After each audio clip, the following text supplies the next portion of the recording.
Are you tired of using workarounds just to manage your state in Vue? If so, you're in the right place. Today, we're diving into how to use mapState with setter methods to simplify your code. I totally get it. It can be frustrating to have to create temporary variables just to access your state. You're not alone in this struggle. Many developers face similar challenges when trying to streamline their Vue applications.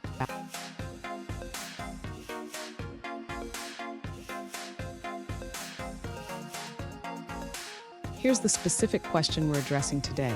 One user asked, how can I assign setter methods directly via mapState without using a temporary variable? They currently use a workaround that feels clunky. Sound familiar? Let's explore this together.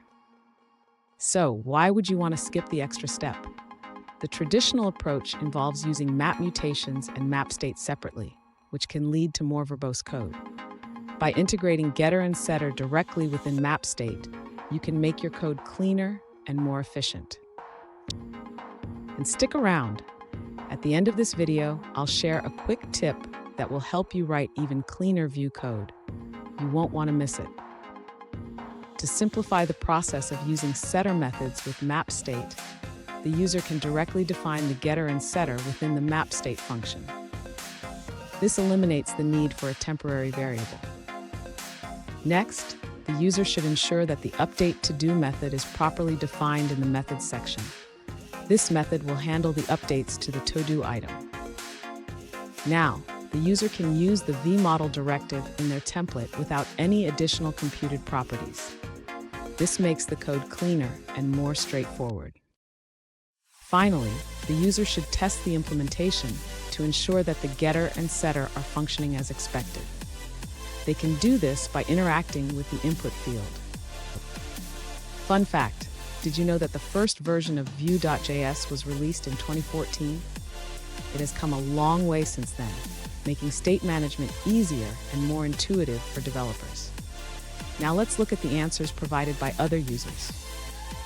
An alternative solution involves creating a custom function called mapSetter. This function allows you to define both getters and setters directly within your Vue component. It simplifies the process by reducing the need for temporary variable names. In your component, you can import mapSetter and use it alongside mapState. This way, you can bind your state properties directly to your template without extra steps. That's the end of that answer. Let's see another perspective. Another user offers an alternative approach by using Vuex store mutations. They suggest committing a mutation called setStore2 to update the state directly.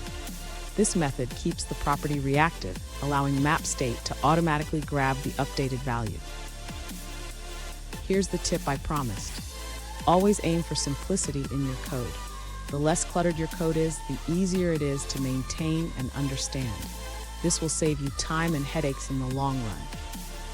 And there you have it. You can now use mapState with setter methods directly, making your Vue code cleaner and more efficient. If you found this video helpful, please subscribe for more tips and don't forget to check out our next video for more Vue insights.